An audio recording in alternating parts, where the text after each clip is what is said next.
मुझे jail camp से इसलिए निकाला गया क्योंकि मैं कुर्मी समुदाय के लोगों को ये बोली कि किसी भी हालत में, चाहे वो रेल रोक दे, चाहे सड़क जाम कर दे, चाहे वो जंतर मंतर से कूद जाए, कुर्मी आदिवासी बनना चाहते हैं तो कभी नहीं बन सकते। अभी देखती हूँ कि किस में कितना दम है कि इतने जितने भी महतो के लीडर्स हैं, मैं उनको आगाह करना चाहती हूँ, चेताना चाहती हूँ कि आदिवासी बनने का सपना छोड़ दीजिए।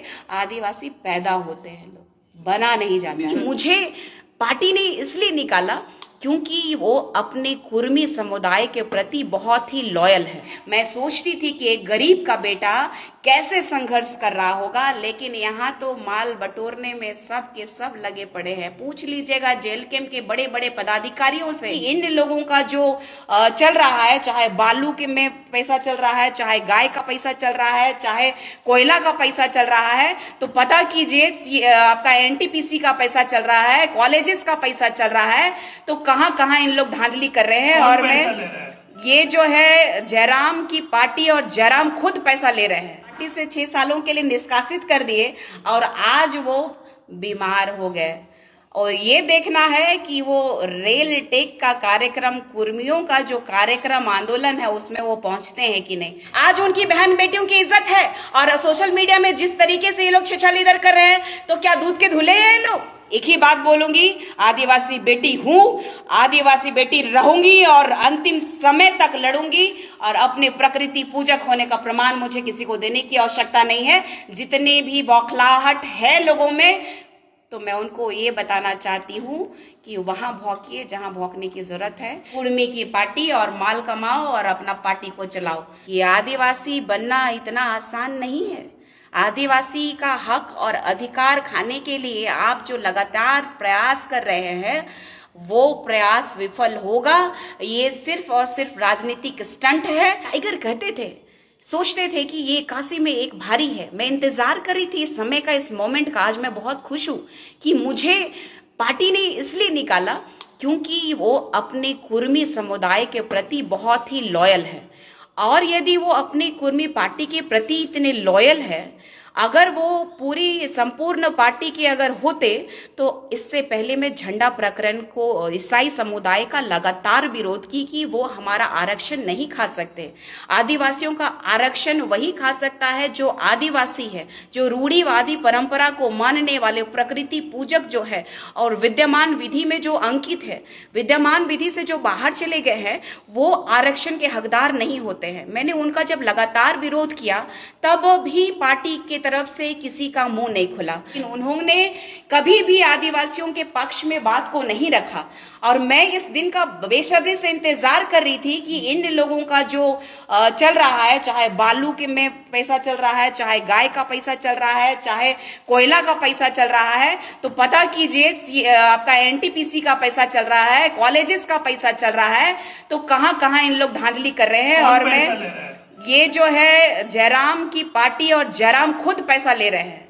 और अगर सबसे पार्टी में थी तब क्यों नहीं आरोप लगाया? इसीलिए मैं इस मौके का इंतजार कर रही थी, कि समय का इंतजार कर रही थी। पहले लगाती तो फिर वो लोग अनर्गल बातें, जिस तरीके से छेछालेदर कर रहा है सोशल मीडिया में, एक औरत को किस तरीके से दबाया जाए, या तो फिर मेरे बारे में, जो परिवार के बारे में इन लोग जो कह रहा है, तो ये बात पूरी तरीके से पता नहीं चलता।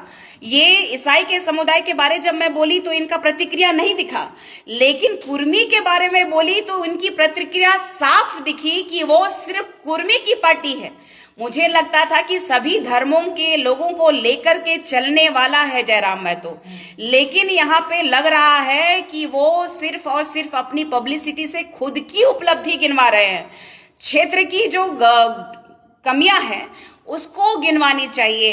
कभी आए ना धनबाद और बोकारो से, कभी इधर आवे लोहरदगा, गुमला, सिमडेगा, पता चल जाएगा कि जेल कैंप क्या है। आवाज उठाने, सही बात है। आप कुर्मी अगर मांग कर रहे हैं तो इसमें आप क्यों विरोध है आप लोग का कि क्यों एसटी में शामिल होने की मांग कर रहे हो? तो कई बार पहले भी कर चुके हैं। देखिए, सबसे बड़ी बात है कि आप 2 साल का हिस्ट्री देख लीजिए। क्या जयराम महतो इससे भी पहले रेल टेक कार्यक्रम किया गया था कुर्मियों के द्वारा, तो क्या वो वहां शामिल थे? कुर्मियों के प्रति उनका क्या भाव है, इसको भी चिंता का विषय है। आज देखिए कि वो मुझे पार्टी से 6 सालों के लिए निष्कासित कर दिए और आज वो बीमार हो गए। और ये देखना है कि वो रेल टेक का कार्यक्रम, कुर्मियों का जो कार्यक्रम आंदोलन है उसमें वो पहुंचते हैं कि नहीं। ये भी देखना है कि कुर्मियों के प्रति जो वो चाल चल रहे हैं, कुर्मियों के प्रति जो राजनीति कर रहे हैं, क्या वाकई ये कुर्मियों के है भी कि नहीं, ये भी चिंता का विषय है। ये अभी तक में आपने देखा हो गया कि घटवार जो है, कोल तेली लोग हैं जो कि वो भी चाहते हैं लगातार अपनी आवाज उठाते रहे कि आदिवासी समुदाय में हमें शामिल किया जाए। लोग आदिवासी समुदाय में क्यों शामिल होना चाहते हैं? चिंता का विषय यही है कि जब पूरे संविधान में हमारे लिए एक विशेष संविधान बना हुआ है तो इस संविधान पे छेड़छाड़ क्यों? आप एक बात बता दीजिए कि सदन में जयराम महतो ने कुर्मी के परिप्रेक्ष्य में कितनी बार आवाज उठाई उन्होंने। चिंता का विषय ये है कि ना वो कुर्मियों के हैं ना आदिवासियों के हैं। वो सिर्फ और सिर्फ चाहते हैं कि हम जो विधायक हैं, मुख्यमंत्री किसी भी तरह इन प्रकारन बन जाएं। मैं सोचती थी कि एक गरीब का बेटा कैसे संघर्ष कर रहा होगा, लेकिन यहाँ तो माल बटोरने में सब के सब लगे पड़े हैं। पूछ लीजिएगा जेल कैंप के बड़े बड़े पदाधिकारियों से, सीधे मुंह बात नहीं होती है। आज तक झारखंड में जेल कैंप को कैसे बढ़ाना है, वार्षिक अधिवेशन के अलावा किसी भी तरह का कोई मीटिंग ऐसा नहीं हुआ है। और सबसे बड़ी बात है कि ये मुझे कह रहे हैं कि प्रत्याशी बनाया गया, तो प्रत्याशी जो है कि हम जाकर के मांग के नहीं लाए थे कि प्रत्याशी बना दीजिए।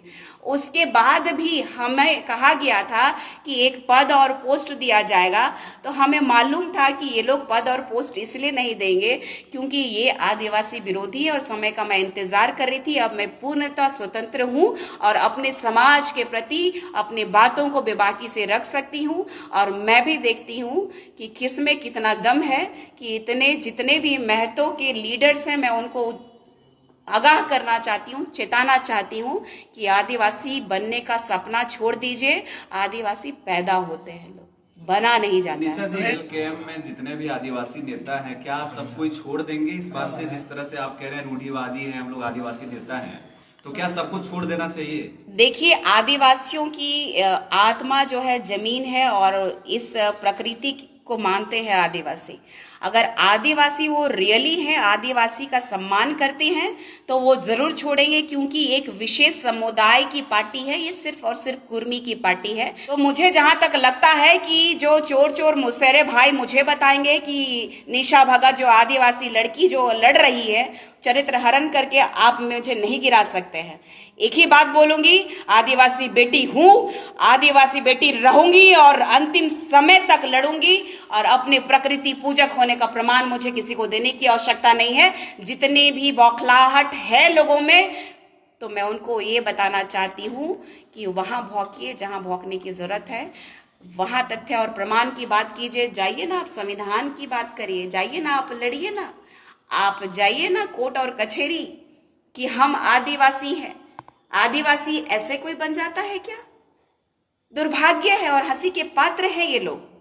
तो इतने दिनों से आप जेल कैंप में थे, क्यों नहीं मुखर तौर पर बोल रही थी? जब पार्टी से निकाला गया तभी क्यों निशा भगत जो है इतना मुखर तौर पर जयराम के खिलाफ मोर्चा खोले हुए है? सवाल तो आप पे भी उठेंगे। जी बिल्कुल बिल्कुल उठेंगे, लेकिन अगर मैं छोड़ देती तो इससे ज्यादा मेरे लिए भयावह और कष्टकारी होता, क्योंकि एक आदिवासी जो गुमला गांव देहात से उठ करके रांची में आकर के पूरे झारखंड में जिस तरीके से राजनीति कर रही हूँ, लगातार हमारे जान के पीछे पड़े हुए हैं। राष्ट्रीय अनुसूचित जनजाति आयोग में भी मैंने केस किया है और अभी मैंने गृह मंत्री को भी लेटर लिखा है कि गृह मंत्री से मैंने आस लगाया है, क्योंकि ये राज्य की सरकार के पास भी मैं डीजीपी के पास गई थी, डीजीपी ने आवेदन लिया, लेकिन इस सरकार में भी जो है जो चट्टुकारिता करते हैं, जो 2 पैसा कमा करके देते हैं, उनके पास गार्ड होता है, लेकिन जो संघर्ष करते हैं उनको गोलियां खानी पड़ती है। मैं तैयार हूं, जिसमें ताकत है, जिसमें औकात है, हम भी बताएंगे कि हम आदिवासी बेटी हैं और आदिवासियों के लिए लगातार जोरदार अपनी आवाज उठाते रहूंगी। आगे राजनीति आप कैसे करिएगा, चूंकि आप कांग्रेस को छोड़ चुके हैं? आपको किससे डर है निशा भगत? सबसे पहली बात है कि क्रिश्चियन कम्युनिटी के लोगों ने सभी चर्चों में मेरा नाम का फरमान निकाल दिया है और यहाँ से लेकर के वेटिकन तक ने इन लोगों ने मीटिंग किया कि ये जो है लड़की आदिवासियत का हक हमें खाने नहीं देगी, क्योंकि ये जानती है कि आदिवासी जो एसटी हैं उसका आरक्षण जो है कि दूसरे लोग नहीं खा सकते, क्योंकि एक आदिवासी समुदाय में दूसरे धर्म के लोग नहीं आ सकते। लेकिन ईसाई धर्म में हिंदू, मुस्लिम, सिख, ईसाई, बांग्लादेशी सभी आकर के हमारा हक और अधिकार खाना चाह रहे हैं। और दूसरी बात रही कि इस पार्टी की बात की जाए तो ये सिर्फ और सिर्फ सिंगल एजेंडे में चल रही है, कुर्मी की पार्टी, और माल कमाओ और अपना पार्टी को चलाओ। बात यह है कि दूसरी बात की मैं किसी पार्टी में जाने ना जाने की बात है तो वो चिंता का विषय मेरे लिए नहीं है, क्योंकि मैं लगातार ये बात उठा रही हूं कि आदिवासियों के हितैषी का कार्यक्रम होना चाहिए, आदिवासियों के परिप्रेक्ष्य में उनका जल जंगल जमीन बचना चाहिए, आदिवासियों का हक और अधिकार के लिए लगातार मैं उठाते रही हूं।